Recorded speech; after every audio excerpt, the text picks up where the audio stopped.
In 2019, Grim Dawn's final expansion, The Forgotten Gods, released. And with that, Grim Dawn was complete. Or was it? Because now we're in 2023, and Crate Entertainment has not only announced patch 1.2, which seems to be their largest patch to date, but they've also announced the Fangs of Asterkarn, a brand new expansion for Grim Dawn. All of this came from the Crate Entertainment livestream on August 29th, and so in today's special gaming news wrap-up, I'm going to go over this story in a little bit more detail. Stick around if you want to know more about Grim Dawn, which is absolutely a game I recommend, and I've recommended in the past as well. So first up, patch 1.2. There's a whole bunch of quality of life changes, along with some very interesting gameplay fixes. Starting with number 1. But let's talk about patch 1.2. So if you're looking at my UI over here, you can see that I've got new buttons right over the level here, E and R. And there's actually a third one that's in the middle that's a little blank right now, and there's a reason for that. So E and R are new dedicated potion buttons. The reason being is that potions no longer exist in your inventory. So if you had like 5 stacks of potions of each kind, they're gone. No more potion management. In patch 1.2, potions are infinite. They're available baseline to all characters. You can just press those buttons. You can either press them on the HUD or you can press the hotkeys, and they'll work just like they used to before. And so there you have it. You no longer need potions. Now, I get why potions originally existed. And in fact, if I hadn't ever played D2, I probably would have said, yeah, but it's not that bad to drink potions and collect them and buy them. Oh man, if you go back and play Sork in D2, yeah, it's pretty bad to collect and drink and buy potions in comparison to a lot of modern games. And in Grim Dawn, buying potions didn't really improve the gameplay experience, at least not for me. Because I was never in danger of running out of potions, I just had to go back to town an annoying amount of times to buy them. It slowed my progression rather than enhancing it.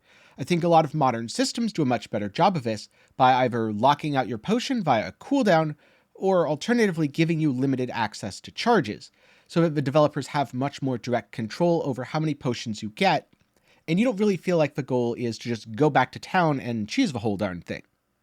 So I'm very happy to see the unlimited potions coming to Grim Dawn, and in Fangs of Asterkarn, they get even better, but more on that in just a little bit. The second big mechanic we're adding to the game is a new debuff called Sundered. So if a monster sunders your defenses, you will find yourself taking additional % damage. For example, a monster might hit you with a special ability, and that causes you to take 30% additional damage from all incoming attacks.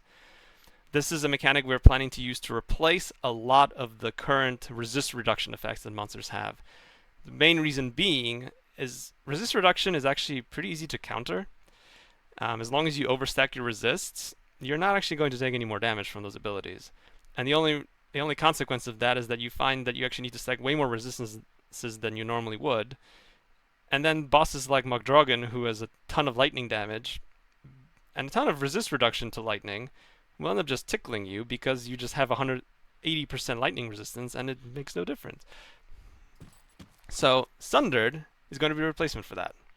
So certain special abilities that bosses and regular monsters have will sunder you, causing you to take more damage. So you might want to watch out for some special abilities in the future. But you're going to have a nifty baseline evasion ability for that purpose.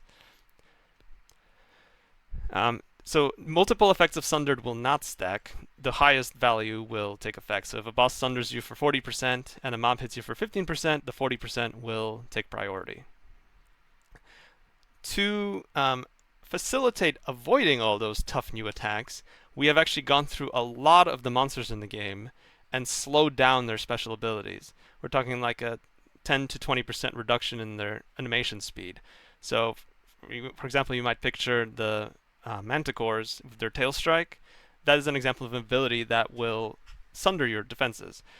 But it's going to be quite a bit slower than it was before. So if you're paying attention and you see that tail coming up, you'll be able to avoid it. Same for many other examples.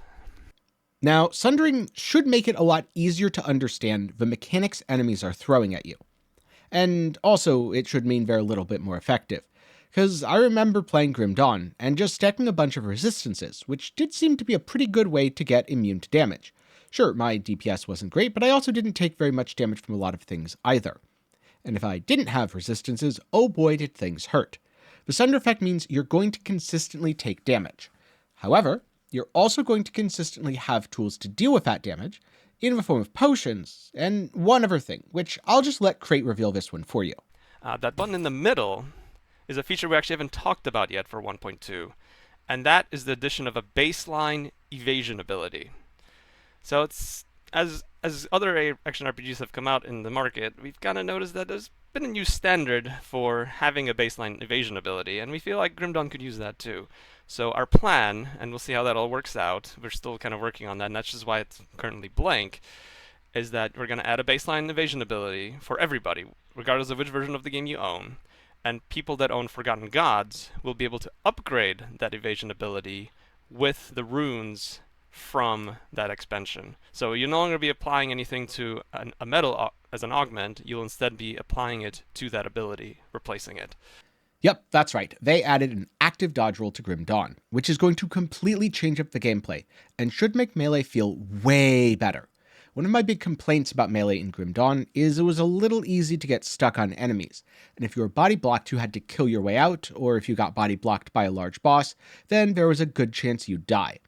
Since there are going to be telegraphed abilities, careful positioning may be required, but overall having an active dodge should feel good, and it's going to make builds not only more mobile, but give melee players more options, since this automatically allows you to phase through enemies without having to cross-class and spec into something else. Now, Grim Dawn has a pretty good loot filter already, but they've made it even better. In several ways. So I'll just let the dev explain it quickly and then give my thoughts. Probably the thing that took the longest by far was a complete overhaul to our loot tables. We're talking about going through hundreds, if not thousands, of data entries and cleaning up the loot tables in the game. And what do I mean by that? I mean like 30 to 60% less items dropping on the screen. We got rid of a ton of junk. We got rid of all those potions that you've been dropping. And what we did to compensate for that is we increased the quality of the loot. So you are getting less items, but those items will be a higher quality. So you're talking about a higher chance of getting a double rare affix, for example. And even though there's going to be less items on the screen, we still thought it might be a good idea to have some loot beams. And that was really loud. I'm going to turn the game sound down. And then we wanted to make sure that monster infrequents were differentiated on the ground as well. So if you just get a regular old monster infrequent, it's going to have this nice new little symbol for you, so you can tell that it dropped amongst all those other greens. But if you get a double rare monster infrequent, then it looks like this. Likewise, if you get a double rare green item.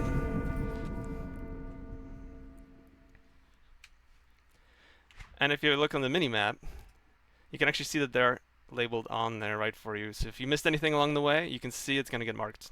Now, one thing I like about Grim Dawn's loot filter is it's really easy to set up and use. You just click a couple things and you're good to go. This absolutely seems to be the case with all the changes. But now you'll have loot beams, you'll have sounds, and you have icons. I really, really like this. I wish more games would do this by default, where if an item is special and should be picked up, it has some sort of unique symbol that you can see, immediately identifying it, so that you don't have to worry about, is this good, is this bad, should I pick this up? Well, even a new player knows there's a couple diamonds there, no other items have a couple diamonds, that's pretty shiny, and you're definitely going to want to take a look at it. From the perspective of someone who's played through Grim Dawn a few times, but doesn't really min-max the endgame, I didn't feel like the loot was that egregious, but I definitely felt like there was a point where I needed to turn my loot filter on. And going through the entire loot table, weeding out bad items and replacing them with good items is a great choice, and something that I think a lot of modern ARPGs get right when they're at their best, and get wrong when they're at their worst. I don't personally care how many items I see a boss drop. It could be 1, it could be 5, it could be 50. What matters to me is how many items the boss drops, which I also want to pick up. And hopefully what this change means is there's going to be a significant increase in the number of items I want to pick up, even if there's a decrease in the number of total items dropped by the boss. So I'm all for this change, and I'm very excited to see it. This is a much needed upgrade, and it's one of many since there are several other quality of life features packed into the 1.2 update, but you'll have to read the full patch notes or check out the live stream video, which is down in the description below, for more details on that. I guess this means that my Grim Dawn review isn't so accurate anymore, because I said it was a review of a complete game, and now we're getting new content. So look forward to Should You Play Grim Dawn in 2024 with Fangs of Asterkarn. Or maybe after you're done watching this video, check out my Should You Play Grim Dawn in 2023, since that does talk about the game in its current state right now. And yes, even right now, it's absolutely worth your time. Genuinely excellent title. But what is Fangs of Asterkarn? Well, it's a brand new expansion set in the Frozen North. First up, you'll get Ascendant game mode. This game mode adds on to Ultimate, much like how Veteran adds on to Normal. It turns the campaign and the world into a challenge, making it more similar to Grim Dawn's endgame encounters. So you won't be farming in specific areas like the Shattered Realms or the Crucible. I mean, you may be farming in those, but you will also be able to farm in the campaign. And since you can take the campaign all the way to level 100, even in Normal, as of 1.2, this should make for a much more uniform experience, where players get to choose the kind of content they want, rather than just going for the content that is strictly the most rewarding. And for anyone who'd been looking around before the patch, you might have seen the number 10, and 10 without context is just 5 plus 5, or 5 times 2, or 3 plus 3 plus 3 plus 1, or 20 divided by 2. It's also the Berserker Mastery, because Grim Dawn is getting a 10th mastery, bringing the total number of class combinations to 45. And the Berserker is pretty unusual. She gets to transform into various beasts. Unfortunately, on the stream, none of these forms were confirmed, but I would guess there's going to be a bear, a wolf, and a dire elephant, because who wouldn't want to transform into a dire elephant and then trample their foes? And on the one hand, that's pure speculation on my part. On the other hand, Zantai, if you see this, please add a dire elephant to Grim Dawn. The DLC also brings a new chapter in the story of Karn. Journey into the west to discover the rugged wilderness of Asterkarn and contend with the mighty Kern. Just be warned that like many other places in Karn, these nomadic people are haunted by a dark legacy, and the renewed conflict might end up involving multiple factions. There's going to be a lot of new environments, including snowy peaks, and that makes me wonder if they've done anything to the game's snow physics. I would assume yes. Main story quests, side story quests, you name it. The expansion is also going to feature potion customization. Yes, those potions that are infinite, you can now turn them into powerful permanent effects that either give you a unique buff or possibly even give you stats. It was a little bit unclear. All we know for sure is it's going to be really good, awesome, and even temporary buffs should be very helpful. Maybe you get a burst of healing and defenses, or maybe you just do a whole bunch of damage and absolutely nuke enemies. With the DLC, they've also expanded both the Crucible and Shattered Realm, so if you really want to push your character, you're definitely going to be able to. And there are hundreds of new items, most likely including many monster infrequents, epic items, and unique legendaries. And in the new expansion, legendaries are going to be a big focus, because you can now awaken epic items into legendaries, unleashing their true potential. And last but not least, there's also going to be a new feature where skills can have multiple charges. So you cast it several times in a row, then it goes on cooldown. It was also hinted that there could be a component or crafting tab, but this isn't confirmed as of right now, though it's absolutely something that I'm hoping for. The Fangs of Asterkarn are coming in 2024 and tie into the lore for an upcoming RTS by Crate. You know, Crate, the developers that came from the studio that made Titan Quest, the ARPG made by RPS developers who worked on Age of Empires, one of my favorite games. Yeah, needless to say, it's really awesome that there's this kind of interesting ARPG, RTS, gameplay loop hybrid we're seeing, with studios working on both and tying them together. I'm super excited. I love the RTS genre. I'm absolutely looking forward to what Crate is making here, both in terms of Fangs of Asterkarn and their upcoming RTS. Oh, and last but not least, it was hinted that they're working on the Grim Dawn Engine 2. And I don't see why you'd have a Grim Dawn Engine 2 unless there's going to be a Grim Dawn 2, so that could very well be on the table right now, though they did not confirm this, so until we hear further, it's not set in stone. So if you've played Grim Dawn before, are you looking forward to patch 1.2 and Fangs of Asterkarn? Let me know down in the comments below. Or alternatively, if you've never played Grim Dawn, does this look like something you'd like to check out? Maybe take a look at my review after this. Personally, I've played Grim Dawn several times. I always tend to get stuck where I beat normal, I have a lot of fun with it, and then I go into the next difficulty level where it's everything I just did but slightly harder. And this becomes a slog for me, and that's where I get stuck. I really wish that at some point they'd streamline the whole experience by setting the game to a single difficulty mode and allowing people to scale the difficulty via other dynamic things.